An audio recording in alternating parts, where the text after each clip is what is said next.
Hello, my name is Michelle Robl, and I'm the Prince William County Attorney. And I want to thank the Virginia State Bar Real Property Section for asking me to be part of the Living Library. It's an honor and a privilege to talk to you today about what we do here in Prince William County, our County Attorney's Office, and the intersection with real property.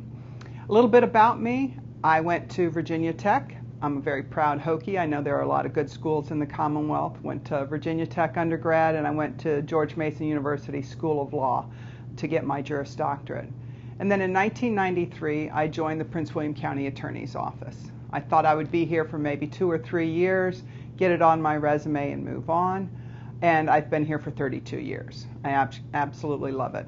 I started out here in our office representing our Department of Social Services in the child abuse and neglect cases for about half of my position, and then the other half was doing subpoenas, Freedom of Information Act, and reviewing the subdivision deeds and plats, which deals with a lot of real property with easements, the proper maintenance, etc.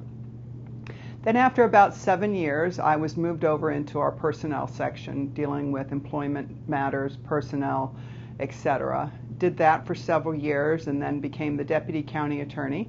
And in 2015, I had the honor and privilege of being appointed by the Prince William County Board of Supervisors to serve as their county attorney.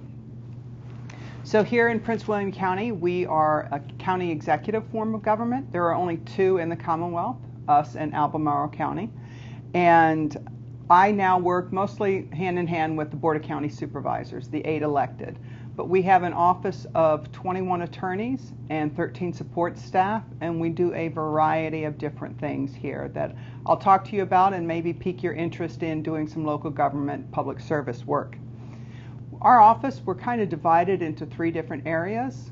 One is the financial area. Obviously, for governments to run, we need tax revenue, so we have a lot of collection of taxes. We work on the budget with the Board of County Supervisors and our county executive and staff. We handle workers' comp situations, we handle the litigation against the county, etc. We have a robust human services section of our office dealing with Department of Social Services, our community services, which is the substance abuse, mental health. We assist our Office of Housing with regards to Section 8 vouchers, etc. We have a robust Parks Department that we work with. And then we have a land use section here in our office that deals with, we have a very significant and robust right-of-way program, which I'll touch on in a few minutes. And then obviously our land use with regards to rezonings, special use permits, comp plan amendments, etc. With regards to our right-of-way program, it may be of interest to you here with the real property section, is when local governments need to exercise their eminent domain power, we move forward and we work with our transportation department. As I said, we have a very robust department here in Prince William County. Decades ago, our Board of County Supervisors realized that their constituents wanted and needed a fix or attempted fix to deal with all the traffic issues here in Northern Virginia. The road network in the Commonwealth is basically a VDOT situation and responsibility, but we work with VDOT. We work with other regional entities, such as the Northern Virginia Transportation Authority. We work with local, regional, state, federal monies for our various projects. And so the right-of-way projects are dealing with identifying the areas where we would like to place the road. And we're not just working on road for vehicles. We're also doing our pedestrian and our bike paths to work with all people, the recreational aspects. So when we look at right-of-way, we look at enough right-of-way to take for the cars, for the bicycles, for the pedestrians, having that connectivity with the trails, etc. So our transportation department, they identify, they work on the project, they do the design. In our office, we have 3 attorneys and 1 paralegal dedicated just to our right-of-way acquisition projects, working with all the deeds, ensuring that all the easements are cleared, because obviously VDOT won't accept the road once we build it to their standards. They take it into their system and maintain it, but we can't have any easements on the property before we give it to VDOT. So we work on the title searches, we work on trying to ensure all of the easements, liens are taken care of, and then obviously we work with the property owner to ensure that we're paying the fair market value for the property that we are taking. Oftentimes we have a very good relationship with a lot of the property attorneys in the Commonwealth here that we work with. Many years ago, decades ago, we had many more cases would actually go to trial on the fair market value.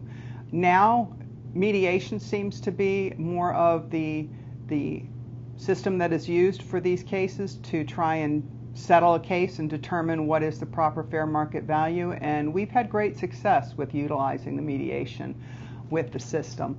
And I think that I would think that the real property owners would also agree with that. And I think that we work together to try and ensure that we can get our project funded and developed on time and under budget if possible, but also to make sure that the property owner gets their fair market value, just compensation for the property that we work with. And we always continue to negotiate with that. Our transportation department does a great job trying to work with it, and then if and when necessary, we are here to assist on that. We also work with our Parks and Recreation Department. We have a very robust historical property, and we work with our Board of County Supervisors. If there's property that is of historic value, we work with acquiring that property, preparing the deeds, utilizing all of the real property acquisition for that purpose, and also with our Economic Development Department. I try to identify and work with areas where they're looking at clients that they want to bring here to the county to diversify the tax base.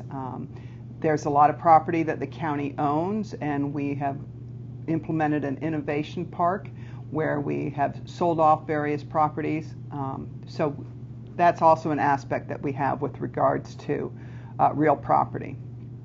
And I also mentioned with regards to the subdivision deed and plat process.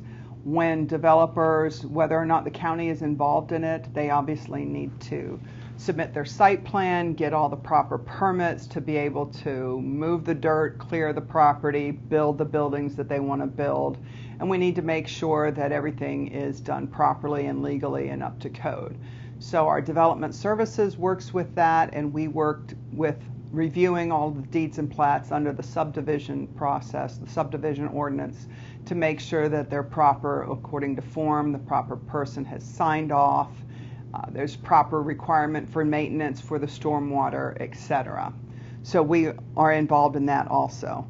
And I mentioned with regards to land use, rezoning applications, special use permits, our comprehensive plan when a comp plan amendment is filed. So we work with the Board of County Supervisors, our planning office, on handling those matters coming before the court, before the board on that. Also with regards to zoning matters and real property, we have a robust property code enforcement area. Whether someone is utilizing their property in a way that's not allowed under our zoning ordinance, we have inspectors in our Department of Public Works that we receive complaints on. They go out and see whether or not the use of that property is allowed under the zoning ordinance, and if necessary, if the property owner does not comply and fix the violation, our office gets involved with that, and we go to court to try and get abatement. Abatement is what we want first, and we try to work with the property owner and the courts with regards to that.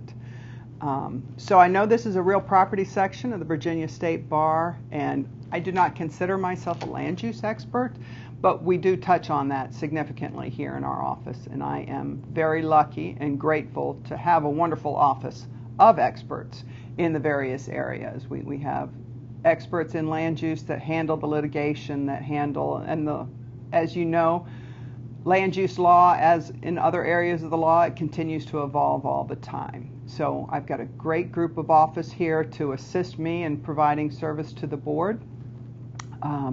And we have a very talented team of attorneys here. And if you're interested in thinking about, you're in law school or early on in your career and you're not sure what to do, I would encourage you to look into some public service. Local government law, whether it's a town, city, county, there's a lot of diverse areas and a huge variety of different service that you could do. Again, I thought I would be here for 2 to 3 years and move on, but I have never been bored. My motto is the fun never ends. There's always something new that comes along, but we're doing public service. Someone once said we're helping to assist with democracy. And so if you're interested in it, feel free to, I know the Local Government Attorneys Association throughout the Commonwealth, we're a very welcoming group. If you live in whatever county or city or town, reach out to the local government attorney. Talk to them about what they do, see if that interests you. So thank you again for your time. I appreciate it, and I hope I've piqued your interest in local government and land use. Thank you.